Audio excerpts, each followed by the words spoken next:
নমস্কার বন্ধুরা, সুরভি রান্নাঘরে আপনাদের সবাইকে অনেক স্বাগত। আজকে আমি বানাবো বিন কড়াইয়ের একটি নিরামিষ রেসিপি। তো আপনারাও বানিয়ে নিতে পারেন কোনো নিরামিষের দিনে। তো সেই জন্য আমি বিন কড়াই তুলতে চলে যাবো আমাদের বাগানে। এখন একটা ঝুড়ি নিয়ে নিয়েছি। আর আপনারা যদি আমার চ্যানেলে নতুন হয়ে থাকেন তো চ্যানেলটিকে একটি সাবস্ক্রাইব করে দেবেন আর আমার পাশে থাকবে। তো চলো বিন কড়াইটা তুলে নেব। চলো চলো বাগানে যাবো, চলো। আর আজকে আমার সাথে আমার মেয়ে রয়েছে, চলো।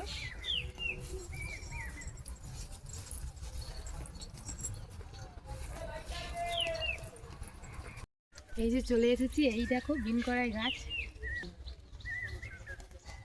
কত বিন কড়াই হয়েছে দেখো একটা করে গাছে, মানে প্রতিটা গাছে দেখো একেবারে গাছ ভর্তি বিন কড়াই। তো আমি এখান থেকে বিন কড়াই তুলে নেবো। আর টমেটো গাছটা পড়ে গেছে টমেটোর ভারে।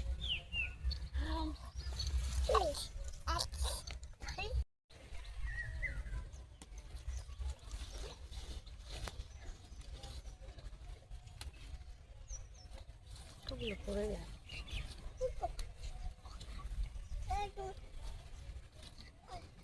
আমি এখান থেকে বড় বড় বিন কড়াইগুলো বেছে বেছে তুলে নেব।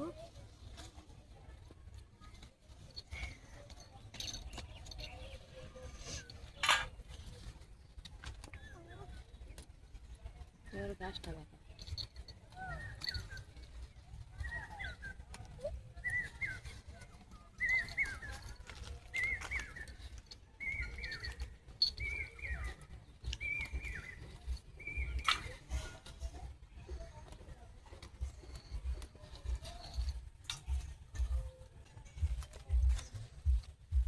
গাছ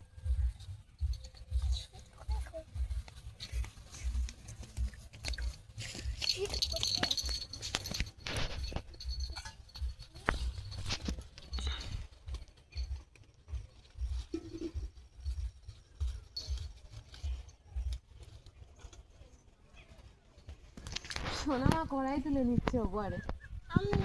হাম হাম খাবে তুমি?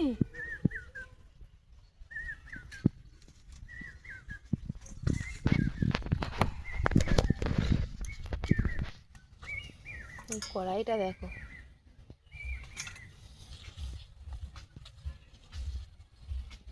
ছোট ছোট গাছ কড়াই ভর্তি হয়ে গেছে একদম। এগুলোকে বলে ঝাঁটি কড়াই, ঝাঁটি বিন কড়াই।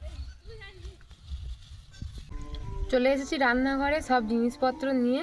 তো এখন কি কি নিয়েছি রান্নার জন্য সেগুলো একবার দেখিয়ে দিই। এখানে আছে হলুদ গুঁড়ো, লঙ্কা গুঁড়ো, ভাজা বাদাম, কালো জিরে, কাঁচা লঙ্কা, নুন, শুকনো লঙ্কা। আর এখানে আছে আলু, বিন কড়াই আর টমেটো। তো এখন আমি সবজিগুলো কেটে নেব। বিন কড়াইগুলো প্রথমে কেটে নেবো আমি।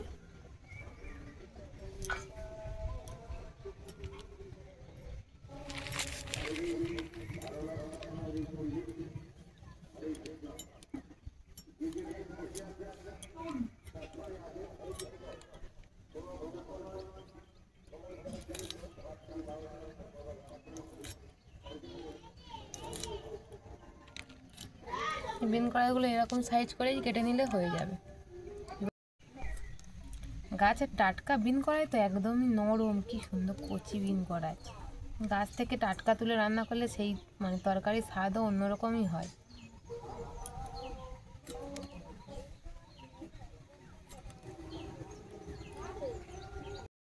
বিন কড়াইগুলো কাটা হয়ে গেছে, এখন আমি তুলে নিচ্ছি জল থেকে।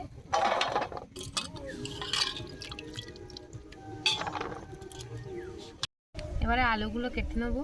আর এইগুলো হলো এখনকার নতুন আলু, এগুলো কাটতে বেশি সময় লাগে না, খোলাগুলো ছাড়াতে এক দণ্ডেই হয়ে যায়।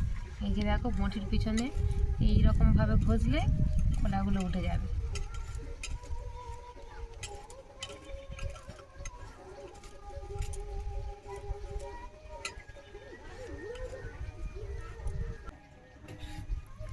আলুগুলো সরু সরু করে কেটে নেব।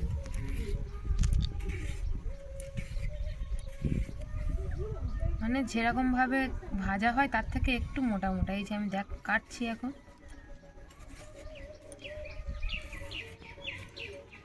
এই যে দেখো এইরকম সাইজে কেটে নিলে হবে।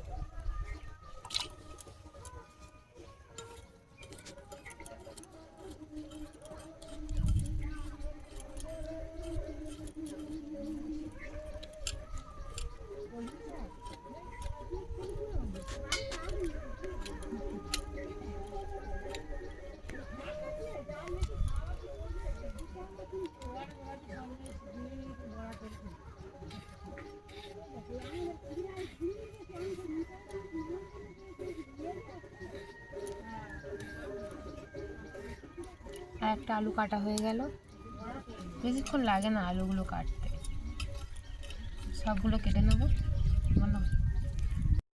তো আলু আর বিন কড়াই কাটা হয়ে গেছে। এখন আমি বাদামটা বেটে নেব। শিলটাকে ধুয়ে নেবো প্রথমে।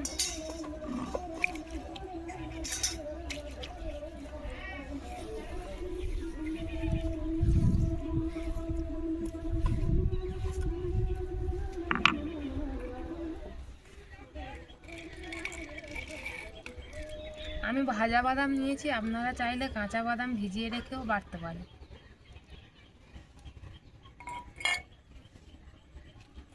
বাদামগুলো বেটে নেব।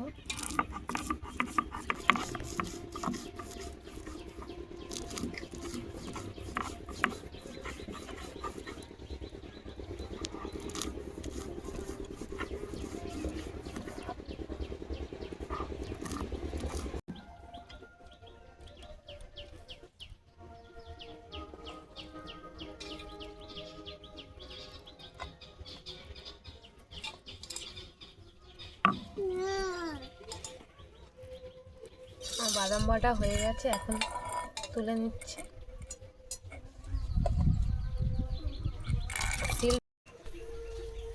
উনুন জ্বালিয়ে কড়া বসিয়ে দিয়েছি। এবার কড়া গরম হলে কড়াতে তেল দিয়ে দেব। তো কড়াতে তেল দিয়ে দিয়েছি। তেলটা গরম হলে বিন কড়াই আর আলুটাকে প্রথমে একটু ভেজে নেব।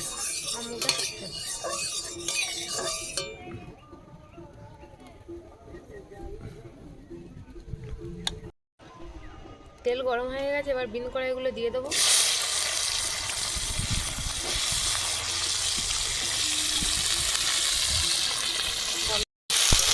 বিন কড়াইগুলো ভেজে নেব।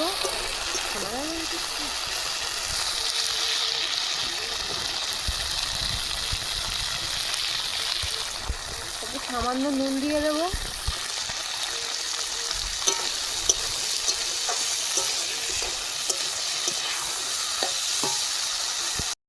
বিন কড়াইগুলো একটু ভাজা হয়ে গেছে, এবার আলুটাকে দিয়ে দেবো।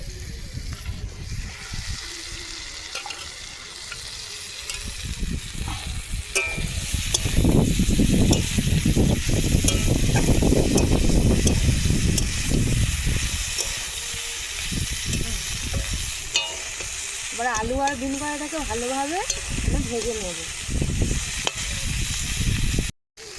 ভাজা হয়ে গেছে, এবার নামিয়ে নেব।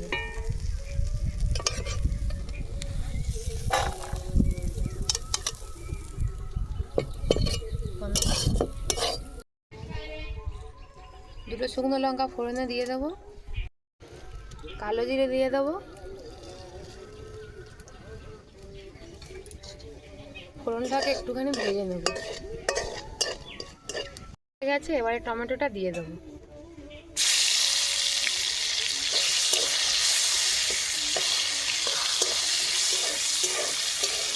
টমেটোটাকে ভালোভাবে ভেজে নেব, তা পর্যন্ত গলে যাচ্ছে।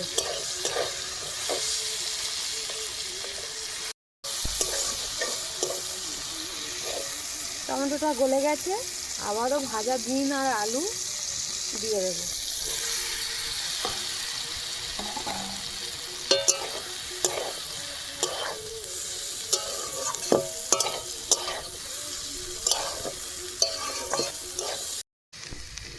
এবারে মশলা দিয়ে দেবো।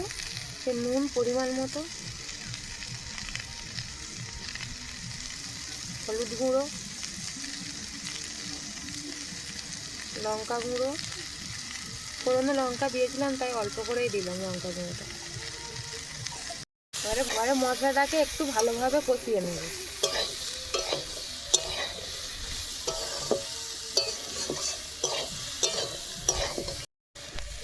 মশলাটা ভালোভাবে কষানো হয়ে গেছে, এবার বাদাম বাটাটা দিয়ে দেবো।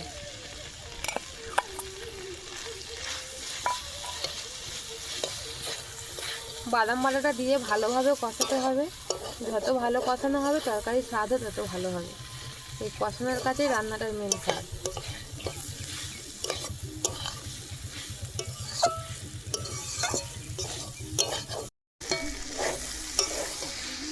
ভালোভাবে কষানো হয়ে গেছে, এখন পরিমাণ মতো জল দিয়ে দেবো। বেশি জল দেবো না, কারণ এটা একটু গায়ে মাখা হবে তরকারিটা।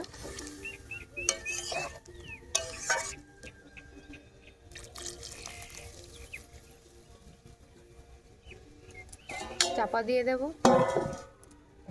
তরকারিটা আমার হয়ে গেছে, এবার নামিয়ে নেব। এইরকমই ঝোল থাক, তার কারণ এতে বাদাম দেওয়া আছে, তো বাদামে একটু ঝোল টেনে নেয়।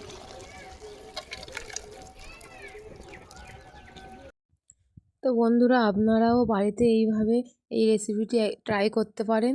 আর আমার ভিডিওটা আজকের এই পর্যন্ত।